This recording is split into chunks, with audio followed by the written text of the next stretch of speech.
और ये सब पीटीआई ने तो रिपोर्ट जमा करा दी कि मुज़ाकरात नाकाम हो गए हैं। हुकूमत कल अदालत में क्या पेशरफ्त लेकर जाएगी, क्या होने जा रहा है कल अदालत में? देखिए, आज का दिन जो है बहुत गहमा गहमी का दिन था जहाँ तक अदालती सूरत हाल का ताल्लुक है।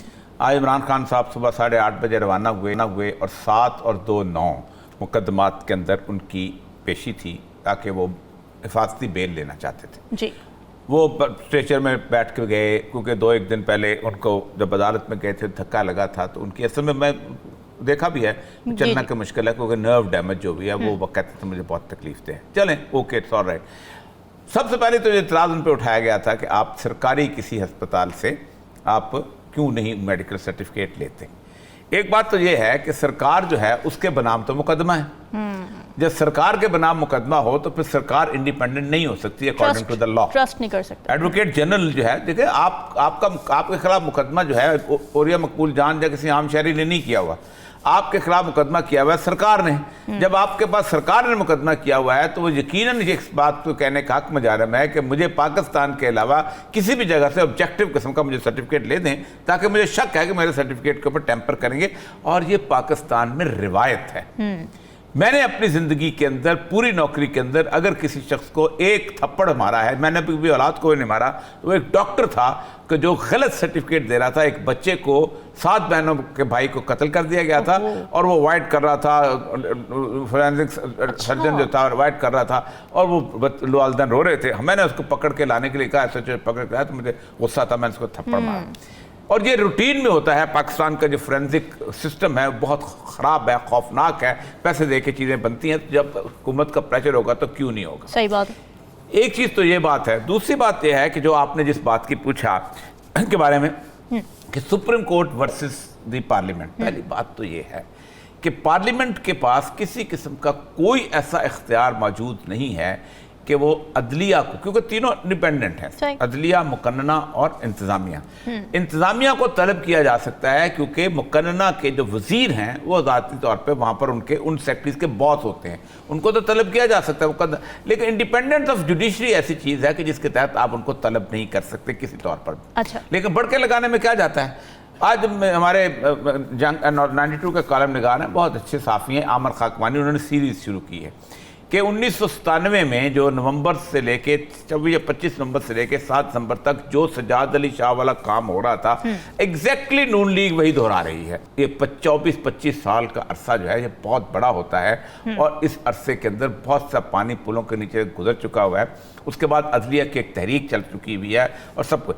फिर उसके बाद बहुत सारी तकरीरें हुई। राना सनाउल्लाह जैसे बंदे जो कि आग लगाने के अंदर मास्टर हैं, वो कहते हैं जी एडमिनिस्ट्रेटिव ऑर्डर से जज बहाल हुए थे तो एडमिनिस्ट्रेटिव ऑर्डर से इनको वापस निकाला जा सकता है। उनको अंदाज़ा नहीं है, शायद थोड़ा सा कानून पढ़ लें कि इफ्तिखार चौधरी साहब के बाद उसके बाद जब वो हुआ था एक तहरीक चली थी, वो तहरीक गुजरांवाला तक पहुंची थी, तो आपको याद होगा कि आसिफ जरदारी साहब ने उनको बहाल कर दिया था और जनरल कियानी खुद वहाँ पर गए थे।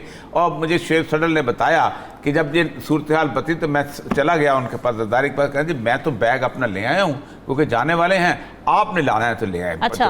तो उन्होंने बहाल कर दिया और फिर उसके बाद पूरे बेंच ने यूनैनिमसली फैसला किया था कि जितने डोगर कोर्ट के बनाए हुए जज हैं सब निकाल दिए थे और पुराने तमाम जज, एक चीफ जस्टिस नहीं, सारे जज बहाल हुए थे।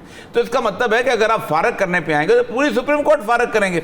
ये अजीबोगरीब से बयान दिए जाते हैं। ख्वाजा आसिफ एक तकरीर फरमा रहे हैं, ना सर ना पैर ना कोई चीज, बिल्कुल नहीं, हम पार्लियामेंट की इज्जत हो। पार्लियामेंट की कल भी मैंने कहा था कि इज्जत और तौकीर जो होती है उसका एक बेसिक लॉ है डिफेमेशन का, कि आपको ये साबित करना पड़ता है कि आप वाकई आपकी माशरे में बहुत इज्जत है। जब तक आप ये नहीं साबित करेंगे आपके मुकदमा आगे नहीं ले जा सकते। मशहूर मुकदमा है नूरजहां का, मुदस्सर नजर के वालिद नजर मोहम्मद के बारे में एक केस चला था कि उनका अखबार ने खबर लगाई थी कि ये जो एक बहुत जबरदस्त किस्म की मुगनिया के साथ पकड़ा गया है और वो छलांग लगा के भाग गया। अच्छा। तो लोगों को तो पता चल गया मुगनिया कौन है, ये वो, क्योंकि सारा कुछ।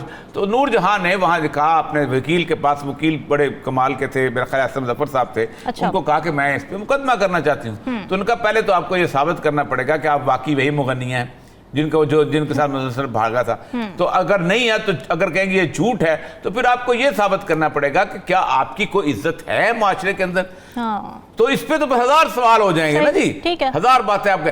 तो असल मसला यह है कि पार्लियामान की गुज़श्ता तारीख के अंदर, अगरचे को जुडिशरी भी कोई खास खूबसूरत तारीख नहीं है, पाकिस्तान के अंदर जुडिशरी ने भी जो पाकिस्तान के साथ किया है वो भी कम नहीं है, उसका भी कोई बैगेज इतना साफ सुथरा नहीं है, लेकिन उसके बावजूद भी एक भरम रखा जाता है अदालत का, क्योंकि सबने उनके पास जाना है फैसला कराने के लिए। अच्छा। तो ये जो तकरीरें हो रही हैं कि हमारा सब कुछ, ये एक एक्सरसाइज इन फुटिलिटी है। ठीक है। ये जब अदालत के सामने जाते हैं तो मी लॉर्ड, योर ऑनर, हम सब कुछ करने को तैयार हैं, जो आप कहते हैं करेंगे, सब कुछ करेंगे।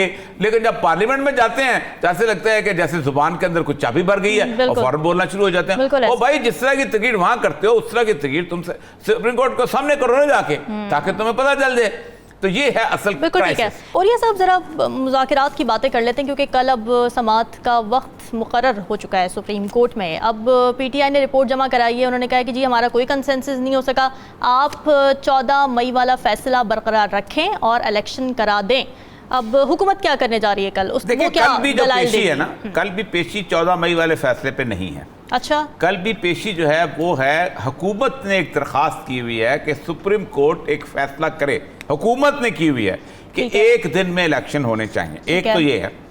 दूसरा, इलेक्शन कमिश्नर ने, चीफ इलेक्शन कमिश्नर ने भी एक दरखास्त की हुई है कि हमें, और वो बड़ी मज़े का खेज दरखास्त है कि हमें जो है आपने वो रिव्यू करें फैसले के ऊपर, और ये हमारा इख्तियार को आपने कब्जा लिया है। हाँ। ठीक, पहली बात तो ये है कि चीफ इलेक्शन कमिश्नर साहब राजा सिकंदर सुल्तान साहब, आप मुझे ये बताएं कि आपको जो 222 के तहत इख्तियार दिया आइन ने कि तुम सूबों से सिक्योरिटी लो, वफाक से पैसे लो और सबको तुम्हारे हुक्म का पाबंद करना पड़ा, तुम्हारे तो मजाक उड़ा के चले गए वो लोग।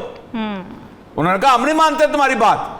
जब तुम्हारी बात नहीं मानी गई और तुम यहाँ करते हुए भीगी बिल्ली बने हुए तुमने कहा कि नहीं मैं इलेक्शन नहीं करा सकता हूं, तो फिर सुप्रीम कोर्ट इंटरवीन में गई। देखे ना, आप यहां तय कर ले कि सुप्रीम कोर्ट का कोई फैसला नहीं।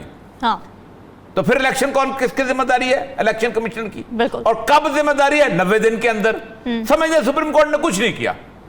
सुप्रीम कोर्ट तो उस वक्त इंटरवीन किया ना कि जब आपके अंदर को अंदाजा हो गया कि ये तो खिलवाड़ कर रहे हैं आइन के साथ। हाँ। ये तो तबाह बर्बाद कर रहे हैं पाकिस्तान के आइन के कॉन्सेप्ट को। और इलेक्शन कमिश्नर साहब कहते हैं कि आपने हमारे जो चीजें डिजर्व किया, भाई आप 222 के तहत आपकी सूरत हाल क्या है, उसके तहत आपको 224 में आपको क्या कहता है आइन के तमाम लोग जो हैं वो उन पर बाउंड है तुम्हें सिक्योरिटी देने में, अफरादी कुव्वत देने के अंदर, और पैसे देने को आपने नहीं जो लोग बाउंड हैं उरिया साहब, वही तो राजी नहीं हो रहे ना रिसोर्सेज देने में, जो लोग बाउंड है, जिनको आइन ने बाइंड किया है। देखें मेरी बात सुनें, सुप्रीम कोर्ट का ये कोई काम नहीं है कि वो अपने फैसले इंप्लीमेंट कराए। सुप्रीम कोर्ट का काम है अकॉर्डिंग टू द कॉन्स्टिट्यूशन फैसला कर ले। इसीलिए कल मेरा ख्याल है उन्होंने आखिरी मोहलत दी है उस पिटीशन को न बुला के, जो कि 14 मई वाली पिटीशन है। क्योंकि एक बात बड़ी इंपॉर्टेंट है कि 14 मई जब गुजरेगा ना, क्राइम तब कमिट होगा। ये कह दे इलेक्शन कमीशन जी हमने कल कह दिया है, हमने बैलेट छापनी है, 14 मई को इलेक्शन हो रहे हैं, वो सुप्रीम कोर्ट तो कुछ नहीं कर सकती। वो कहेगी अच्छा ठीक है 2 दिन में इलेक्शन हो जाए, हम कैंपेन कर्टेल कर लिया हमने। इलेक्शन कमीशन को ये इख्तियार है कि 90 दिन के अंदर अंदर शेड्यूल अपनी मर्जी से कर्टेल कर सकता है, कम कर सकता है, लोगों की इजाजत कम कर सकता है, जलसों की इजाजत कम कर, सारा कुछ देख के, सूरत हाल को देख के। तो वो होगा 14 मई के बाद, जब अगर क्राइम कमिट हो गया तो फिर फैसला आएगा। हाँ। और फैसला जो है वो इंप्लीमेंट होना जो है, अभी देखें ना आजाद कश्मीर का चीफ फारग हुआ ना, फिर अगर आप फारग नहीं भी होते तो कल आप जाएंगे तो फिर इलेक्शन कमीशन में जिस वक्त आप अपना कागज जमा कराएंगे तो आपका मुकाबल का उम्मीदवार कहेगा ये तो नाअहल है, ये तो इलेक्शन नहीं लड़ सकता। तो फिर वहां पर एक और क्राइसिस पैदा हो जाएगा। बहुत जो लाली साहब ने कहा ना, कॉन्स्टिट्यूशनल क्राइसिस नहीं, कॉन्स्टिट्यूशनल बरियल की तरह हम जा रहे हैं। सारे के सारे उस कब्र के पास खड़े हैं, फातिहा पढ़ रहे हैं, काला लिबास पहना हुआ है, और हम आइन को सारी की सारी पार्लियामेंट मिलके एक कब्र खोद के उसके अंदर दफन कर रही है।